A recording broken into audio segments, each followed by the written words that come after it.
Айхан Сары, сізбен бірге жалғастырсақ. ХТШ-нің артында Америка тұрма, осындай бір дау бар. Бұған не дейсіз? Бұл сұраққа жауап бермес бұрын, бірінші халықаралық саясатта қандай оқиғалар бар, не болып жатыр? Меніңше соларды мұқият біліп алу керек. Сосын мына бейнедегідей мәселе Сириядағы бұл өзгерген карта, бұл бейне кім үшін пайдалы? Әрине, ең алдымен Түркия Республика үшін пайдалы, бірақ қазір ерте пішкендей болмайық, бірақ тепе-теңдік өте маңызды. Және үлкен мемлекет болсаң да, супер күшті мемлекет болсаң да, орта бір күшің болса да, тепе-теңдікті сақтау үшін кірісетін ісіңнен кем дегенде пайда алуың керек. Қазір Түркия Республикасы да ұзын бір мезгіл солтүстік Сирияда қалаған қимылдарын жасай алмады. Себебі бұл үшін қажетті шарттар әлі жасалмаған. Қараңыз, 2-3 күн бұрын осы операциялар басталғанға дейін құрметті президент Ердоғанның бір мәлімдемесі болды. Жел ұзын бір уақыттан кейін артымыздан соғып тұр.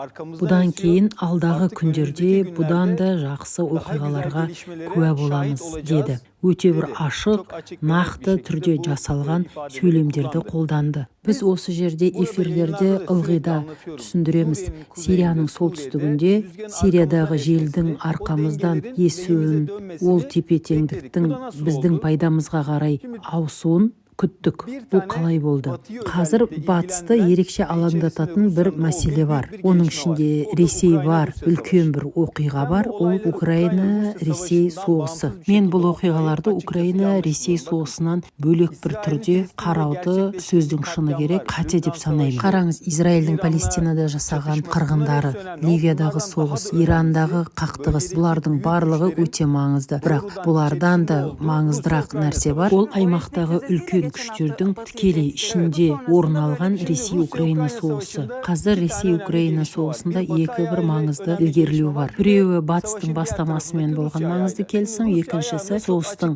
екінші тарапы Ресейдің бастамасымен. Қазір Ресейдің бастамасымен жасалған өте ашық, нақты бір қарапайым түсіндіруге келетін бір мәселе бар. Яғни ол Путиннің Украинаны 2022 жылы ақпанда 2-3 күнде жеңетінін, аннексия жасайтынын, соғысты тоқтатамын деп ойлағаны. Ол бұл соғысты тоқтата алмады. 3 жыл болды осы соғыстың ішінде 700 мыңға жуық адамның сол жерде жоғалғаны және бүкіл оқ-дәрілердің де соңына келгені, таусылғаны туралы ашық, анық белгілер бар. Ресей өте жаман жағдайда. Бұны бір сәт бір шетке ысыра тұрайық. Қараңыз, мен әрдайым Ресейдің Америка құрама штаттарының күш-қуатын үнемі айтып жүрген бірімін. Бірақ қазір Ресейдің тура қазіргі халі өте нашар, оның қаншалықты дәрменсіз екенін тура бүгін нақты айтуымыз керек. Екінші жағынан батыста да мынадай бір мәселе бар. Америка құрама штаттары плюс батыс мемлекеттері дегенімізді енді бөліп қарастыру керек. Европа бірлігін, Европа мемлекеттерін, әсіресе Ресей-Украина соғыс кезінде Ресейдің қаупінен қарсы қорғаған, суық соғыс заманынан біздің күнімізге дейін қорғап тұрған бір күш бар. Ол Америка құрама штаттары. Америка ол жерде қорғаныс қолшатыры болды, бірақ соңғы күндерде ол жерлерде елеулі оқиғалар болды. Ол Трамптың сайлауда жеңіске жетуі. Оның жеңісі не үшін маңызды? Трамп 2016 жылы билікке келгеннен бері әрдайым Еуропа мемлекеттерін, әсіресе Германия мен Францияны ылғи қысым көрсетіп, Американың қорғаныс қолшатырының астында ақшаларын көбейткенін, экономикаларын ілгерілеткенін айып таққандай болып, оларға сын айтып қорқытып отырды. Егер де бюджетіңіздің 2% НАТО үшін қолданбасаңыз, әскерлерімді, күшімді кері қайтарамын деп айтатын. Трамп келгеннен кейін Еуропа мемлекеттерінің қорқыныш биледі. Қараңыз, Германияның премьер-министрі соғыс басталғаннан кейін, 2 жылдан кейін бірінші рет Трамп сайлауда жеңіс тапқаннан кейін Путинға тікелей телефон соқты. Және алдыңғы аптада ғана Еуропалық мемлекеттер, Англия, Италия, Германия, Франция және Польша осы 5-ті бір жерде жиналып, біз Ресейге қарсы, Ресей қаупіне қарсы ортақ бір әскер құра аламыз ба, майданға әскер жібере аламыз ба? Осы мәселелер талқылады. Бұл не үшін маңызды? Бұл мына тұрғыдан маңызды. Біз әрдайым қарсымызда Европаны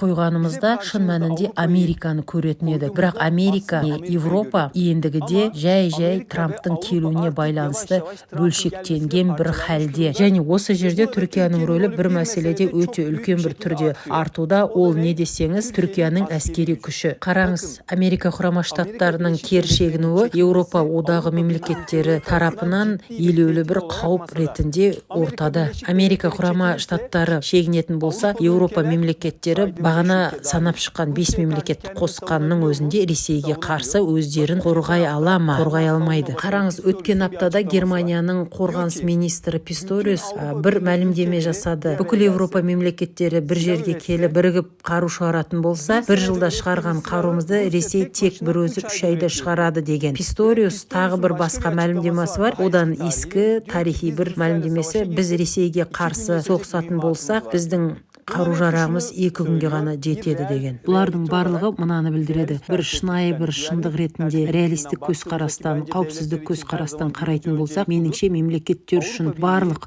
уақытта да ең бірінші маңыздылық осы, яғни Еуропалық одақ Ресейге қарсы өз-өзін қорғау қабілетіне тура қазір ие емес. Бұл да мынаған әкеп соқты: Түркияның үстелдегі салмағы артты. Менен сұрайтын болсаңыз, НАТОның бас секретарының өткен апта Түркияға келуінің басты себептерінің бірі Еуропа, Америка құрама штаттарының жолдағаны үшін емес, меніңше Еуропа одағы мемлекеттерінің біздің есігімізді қаққаны үшін. Және Түркия бұл жерде ендігіде үстелге отырғанда Ресейге қарсы да, Америка құрама штаттарына қарсы да, батыс мемлекеттеріне қарсы да әлдеқайда ілгері, әлдеқайда мықты бір үйде үстелге отырды. Ресейдің Түркияның тарапсыз қалу жағдайына мұқтаждығы бар. Себебі батыстың қойған санкциялары бар. Солардың барлығы өздеріңіз білетіндей, ол экономикасы мен адами ресурстарының кіріп шығу үшін Түркияның тарапсыз болғанына қарыздар. Түркия батыспен одақ құратын болса, Ресей қыспаққа алынған күйде болатын еді. Басқа жағынан батыс мемлекеттері Ресейге қарсы өздерін қорғау қабілетінде Түркиясыз өздерін қарастыра алмайды. Екі жақта да Түркия тура қазір үстелде өте маңызды бір орында. Мен осы халықаралық оқиғалар аясында Сирияда соңғы 3-4 күнде болған оқиғаларды бақылап жүрмін. Бұл оқиғалар Түркияның рұқсатынсыз, я болмаса Түркия қаламастан орын алуы мүмкін емес нәрсе. Бұл жерде Муджахид мырза да біраз мәселені айтты. Идлибтің әлемге ашылған тек жалғыз бір есігі ол Түркия. Ол жерде біздің әскерлеріміздің бақылау пункттері болмаса, бәлкім қазірге дейін жойылып кеткен болар еді. Нақты айтқанда, Түркияның осы жерде және Сирияның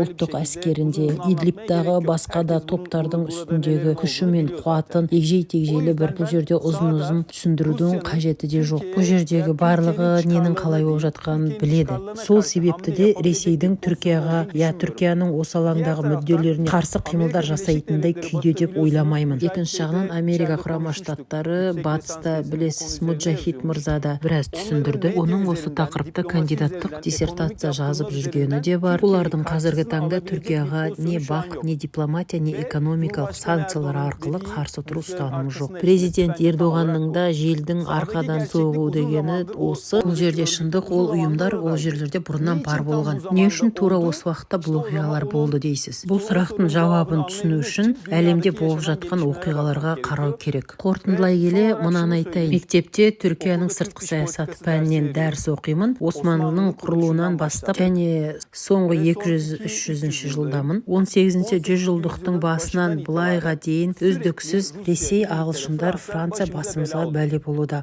Бұлардың әр соғыста басымызға қиындық тудыруы, мысалы 93 жылғы соғыс, Қырым соғысы, одан кейінгі Балқан соғысы, барлығының басымызға бәле болуының бір ғана маңызды себебі бар, ол әскеріміздің әлсіздігі. Соңғы 200-250 жылдан бері алғаш рет әскеріміз Ресей, Франция, ағылшындармен тең дәрежеде, бірақ менен сұрасаңыз, Ресейді бір шетке ысырып, басқаларының қасында салыстырмалы түрде күшті бір нүктеге жетті.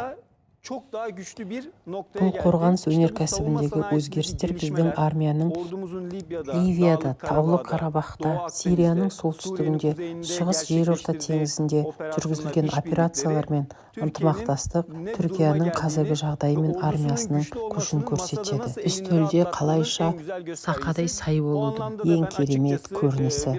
Бұл мағынада мен ашық айтайын, біраз бақыттымын, қуанып тұрмын, Аллаға шүкір. 200-300 жылдан кейін қарасаңыз, бұл тарихи бір мәселе. Бұны тек қана Сирияда бір-екі жерді алды деп түсінбеу керек.